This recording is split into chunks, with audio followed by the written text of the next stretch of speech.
Hello believers, welcome to believers academy.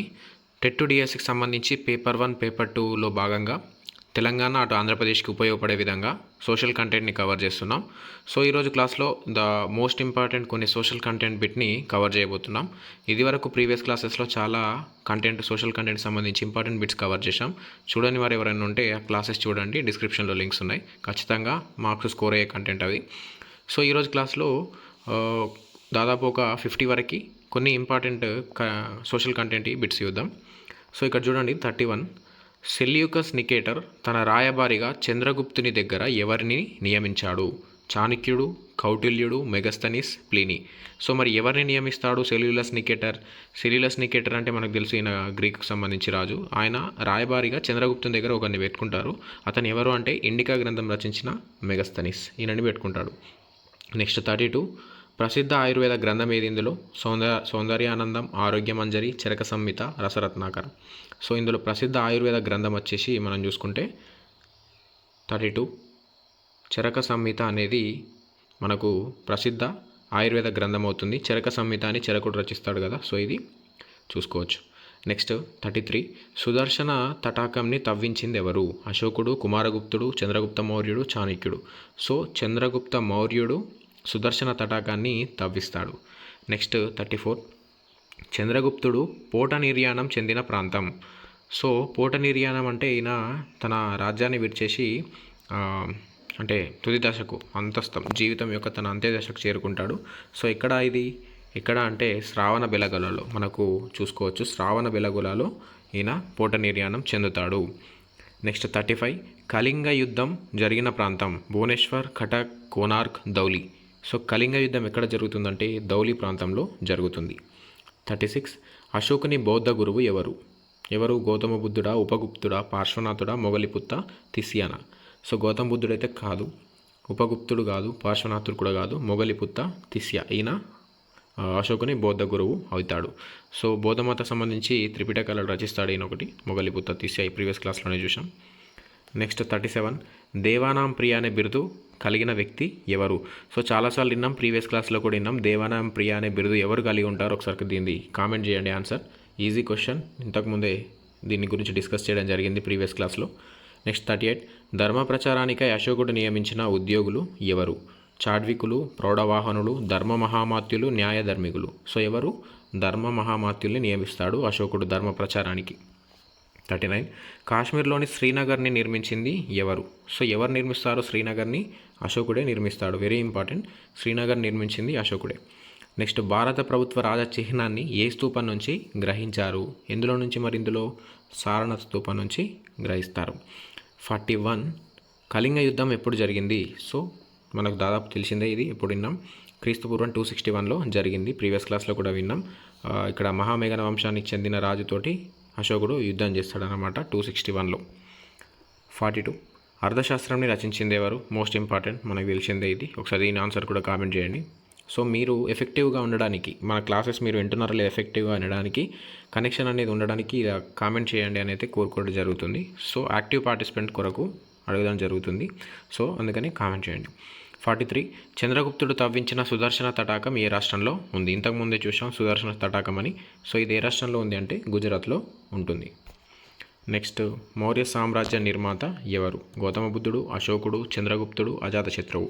ఎవరు మరి మౌర్య సామ్రాజ్య నిర్మాత? వచ్చేసి చంద్రగుప్తుడు మౌర్య సామ్రాజ్య నిర్మాత అవుతాడు. 45. పురుషోత్తముడు అలెగ్జాండర్తో విరోచితంగా పోరాడినప్పటికీ ఏ కారణం వల్ల పరాజయం పాలయ్యాడు? సో చూసుకోవచ్చు, మరి ఏ కారణం? అలెగ్జాండర్ గొప్ప యుద్ధ నైపుణ్యం కలిగిన వ్యక్తి. ఎస్, అలెగ్జాండర్ ఎట్లన్నా గొప్ప యుద్ధ నైపుణ్యమే. సో కానీ ఇది ఆన్సర్ అయితే కాదు. యుద్ధ సమయంలో పురుషోత్తమునకు వాతావరణం అనుకూలించకపోవడమా? సో ఇది కూడా, సో సమ్ పార్ట్ ఆఫ్ ఇది కూడా ఉంది, కానీ మెయిన్ ఆన్సర్ ఏందో ఒకసారి చూద్దాం. పురుషోత్తమునకి యుద్ధ నైపుణ్యం, ఇదైతే కాదు, చాలా యుద్ధ నైపుణ్యం. అలెగ్జాండరే మెచ్చుకుంటాడు పురుషోత్తముని. సో ఇది స్వదేశీ రాజులలో అనైక్యత ఉండడం వల్ల, సపోర్ట్ దొరకకపోవడం వల్ల అలెగ్జాండర్ చేతిలో పురుషోత్తముడు ఓడిపోతాడు. ఇది ప్రీవియస్ క్వశ్చన్. 46. చంద్రగుప్తుడు నిర్యాణం చెందిన శ్రావణ బెలగుల ఏ రాష్ట్రంలో ఉంది? 46 ఆన్సర్. శ్రావణ బెలగుల గురించి ఇంతకుముందే చూసాం. అక్కడ బాహుబలి విగ్రహం అని ఉంటుంది కదా, అది దానికి సంబంధించి ఏ రాష్ట్రంలో ఉంది శ్రావణ బెలగుల? ఒకసారి కామెంట్ చేయండి ఇది. నెక్స్ట్ తమిళకంగా పిలువబడే 3 రాజ్యాలు ఏవి? ఏవి మరి మూడు? చేర, చోళ, పాండ్య. చేర, చోళ, పాండ్య 3 రాజ్యాలని తమిళకం అంటారు. 48 సంగం అనగా ఏమిటి? 48 సంగం అంటే ఏంది మరి? తమిళ ప్రాంతాన్ని పాలించిన రాజవంశమా? కాదు. పాండ్యరాజుల వంశనామమా? కాదు. పాండ్యులు మదురైలో ఏర్పాటు చేసిన కవి పండిత పరిషదా? ఎస్, కవి పండిత పరిషత్ మదురైలో ఏర్పాటు చేసిన దాన్ని సంగం అంటారు. 49 పాండ్యుల రాజధాని ఏది? ఏది ఆన్సర్? మదురై అనేది కరెక్ట్ ఆన్సర్ అవుతుంది. నెక్స్ట్ 50 సంగం యుగంలో గ్రామ పరిపాలన ఏ విధంగా నిర్వహించేవారు? సో ఏ విధంగా నిర్వహించేవారు గ్రామ పరిపాలనని? గ్రామికులని లక్షాధికారుల? రాంగ్. రాజులేనా? కాదు. గ్రామ సభల? ఎస్, గ్రామ సభల ద్వారా గ్రామ పరిపాలన సంగం యుగంలో జరిగేది. సంగం అంటే చేర, చోళ, పాండ్య రాజ్యాలు ఆ కాలంలో గ్రామ సభల ద్వారానే జరిగేది. 51 చేర రాజులలో ప్రసిద్ధుడైన సెంగుత్తవాన్ విజయాల గురించి వర్ణించే కావ్యం ఏది? ఏది మరి? శిలప్పాధికారం. శిలప్పాధికారం అనేది ఇది వ్యవహరిస్తుంది. సో ఈ శిలప్పాధికారం ఎవరు రచించారు? దీనికి సంబంధించి అన్ని విషయాలు ప్రీవియస్ క్లాస్లో డిస్కస్ చేయడం జరిగింది. చాలా మోస్ట్ ఇంపార్టెంట్ బిట్స్ మన ప్రీవియస్ క్లాస్లలో డిస్కస్ చేయడం జరిగింది. ఎవరైతే కొత్తగా మన క్లాసెస్ వింటున్నారో ప్రీవియస్ క్లాసెస్ ఖచ్చితంగా వినాలి, స్కోర్ అయ్యే కంటెంట్ ఉంది. నెక్స్ట్ 52 చేరరాజుల రాజధాని ఏది? చేరరాజుల రాజధాని వచ్చేసి కరూర్. నెక్స్ట్ ఎర్రచెర అన్న బిరుదు కలిగిన వాళ్ళు ఎవరు? నెడుంజెలియాన్, సెంగుత్తవాన్, కరికాలుడు, సుత్తలై సత్తనార్. ఎవరు మరి ఎర్రచెర అనే బిరుదు కలిగింది? సెంగుత్తవాన్ అనే వ్యక్తి ఎర్రచెర అనే బిరుదు కలిగి ఉంటాడు. సో ఇది టెట్ పేపర్ 2కి అధికంగా ఉపయోగపడుతుంది. అలాగే పేపర్ 1లో కొన్ని బిట్స్ కవర్ అవుతాయి ఇందులోకి వెళ్ళి. అది టీజీకి కానీ ఏపీకి కానీ అందరికీ ఉపయోగపడుతుంది, కవర్ చేసుకోండి. గ్రూప్స్కి ప్రిపేర్ అయ్యే వాళ్ళకు కూడా కొన్ని బిట్స్ కవర్ అవుతాయి ఇందులో. 54 చేరరాజ్యం వర్ధిల్లిన ప్రాంతం. సో చేరరాజ్యం వర్ధిల్లిన ప్రాంతం ఏది? 54 ఒకసారి చూసుకుంటే డి, కొచ్చిన్ తిరువాన్కూర్ ప్రాంతం. సో ఇది చేరరాజ్యం వర్ధిల్లిన ప్రాంతం. 55 చూసుకోండి, ప్రాచీన చోళ వంశ స్థాపకుడు ఎవరు? సో ప్రాచీన చోళం ఇప్పుడు ప్రజెంట్ అంటే తర్వాత మనకు ప్రాచుర్యంలోకి వచ్చిన చోళ వంశం కాదు, అంతకుముందు ప్రాచీన చోళ వంశాన్ని స్థాపించింది ఎవరు అని అంటే చూసుకుంటే ఎలారా. ఎలారా అనే వ్యక్తి స్థాపిస్తాడనమాట. నెక్స్ట్ 56 చేర పాండ్య రాజ్యాలను జయించి చోళ సార్వభౌమత్వాన్ని స్థాపించింది ఎవరు? ఎవరు మరి? దీని ఆన్సర్ వచ్చేసి సి, కరకాల చోళుడు. ఈ కరికాల చోళుడే ఈ 2 రాజ్యాలను జయించి సార్వభౌమత్వాన్ని స్థాపిస్తాడు. నెక్స్ట్ 57 కావేరి నదికి ఆనకట్టలు కట్టించి వ్యవసాయ అభివృద్ధికి కృషి చేసిన చోళరాజు ఎవరు? ఎవరు చోళరాజు? విజయాలయ చోళుడు, విజయాలయుడు అంటారు కదా, ఆయననే ఆనకట్టలు కట్టించాడు. నెక్స్ట్ 58 పాండ్యులలో గొప్ప రాజు ఎవరు? ఎవరు? నెడుంజెలియాన్, వీరపాండ్యుడు, ఇలంగో అడిగల్, తిరుక్కురాల్. సో నెడుంజెలియాన్ పాండ్యులలో గొప్ప రాజు. నెక్స్ట్ తమిళ వ్యాకరణ గ్రంథం ఏది? క్రింది వాటిలో ఏది? తోల్కప్పియం, శిలప్పాధికారం, మణిమేకలై, తిరుక్కురల్. తోల్కప్పియం అనేది తమిళ వ్యాకరణ గ్రంథం. నెక్స్ట్ ప్రముఖ తమిళ వైద్య గ్రంథం ఏది? 60th చూడండి ఒకసారి, ప్రముఖ తమిళ వైద్య గ్రంథం ఇందులో ఏది? జీవక చింతామణి. జీవక చింతామణి ప్రముఖ తమిళ వైద్య గ్రంథం. సో మరి ఈ జీవక చింతామణిని ఎవరు రచించారు? మీకు తెలిస్తే ఆన్సర్ కామెంట్ చేయండి. సో ఈ మణిమేకలై ఆల్సో సత్తలై సత్తనార్ ఎవరు రచించారు? దీన్ని ఒకసారి కామెంట్ చేయండి. తద్వారా వెంటనే నేను దాన్ని ఆన్సర్ రాసి పిన్ చేయడం కూడా జరుగుతుంది. 61 కింది వాటిలో సరైనది. సో ఇక్కడ చూడొచ్చు కిందనే ఇచ్చాడు. సో ఇందులో సరైనవి ఏవి అంటే పైవన్నీ. తోల్కప్పియార్, తోల్కప్పియం, ఇలంగో అడిగల్, శిలప్పాధికారం, సుత్తలై సత్తనార్, మణిమేకలై ఇక్కడ ఇవ్వడం జరిగింది. ఇంతకుముందు శిలప్పాధికారం అన్నాం కదా, దాన్ని ఇలంగో అడిగల్ రచిస్తాడు. తోల్కప్పియంని తోల్కప్పియార్ రచిస్తాడు. మణిమేకలైని సుత్తలై సత్తనార్ రచిస్తాడు. ఇది మణిమేకలైని. సో జీవక చింతామణి ఏందో ఒకసారి కామెంట్ చేయండి. ఈ సత్తలై సత్యనార్ అనేది మణిమేకలై రచిస్తాడు. నెక్స్ట్ సంగం యుగంలోని ప్రజలు ఎవరిని ఎక్కువగా పూజించేవారు? 62 ఎవరిని ఎక్కువగా పూజించేవారు అని అంటే ఇందులో మురుగన్ అనే దేవుణ్ణి ఎక్కువగా పూజించేవారు. నెక్స్ట్ 63 అశోకుని మనస్సు చలించపోవడానికి కారణమైన యుద్ధం అందరికీ తెలిసిందే, కళింగ యుద్ధం 261లో జరుగుతుంది కదా అది. నెక్స్ట్ కుషానుల తెగ. కుషానుల తెగ ఏది? యాచి అనేది కుషానుల తెగ అవుతుంది. 65 కుషాన్ రాజులలో గొప్పవాడు ఎవరు? ఎవరు మరి కుషాన్ రాజులలో గొప్పవాడు? కనిష్కుడు, కుజలాకాడ్ ఫీసిస్, గండోఫర్నిస్, వీమాకాఫ్ ఫీసిస్. ఎవరు మరి ఇందులో గొప్ప రాజు వచ్చేసి మనకు తెలుసు కనిష్కుడు.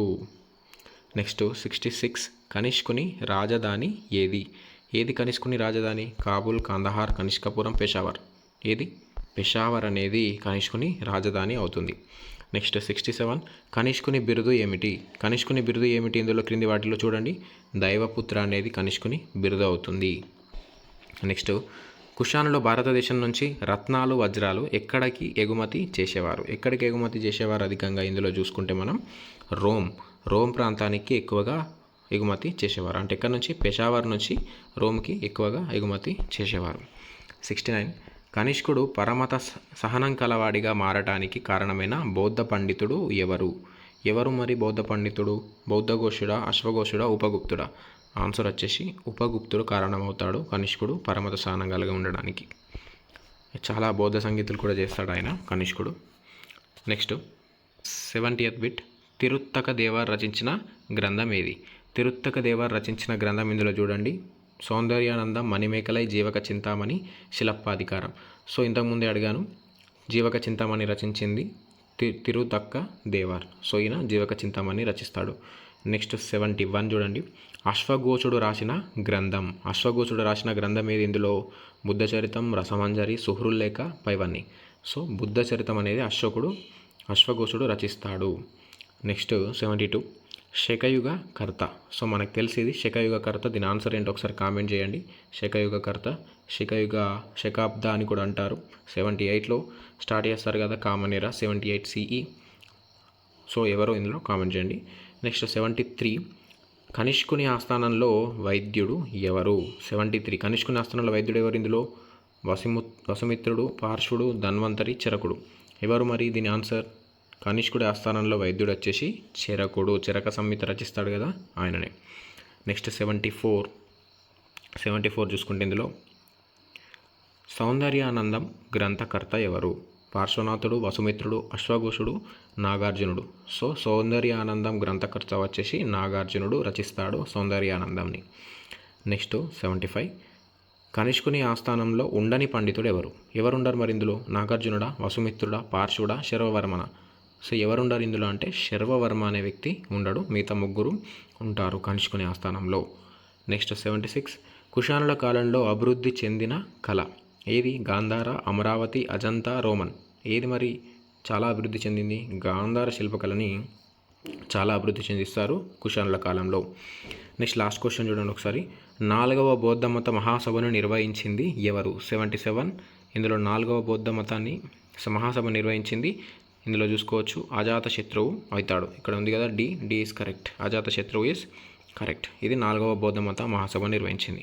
సో ఇదండి ఈరోజు కొన్ని ఇంపార్టెంట్ క్లాసెస్ బిట్స్ ఈ క్లాస్లో డిస్కస్ చేయడం జరిగింది.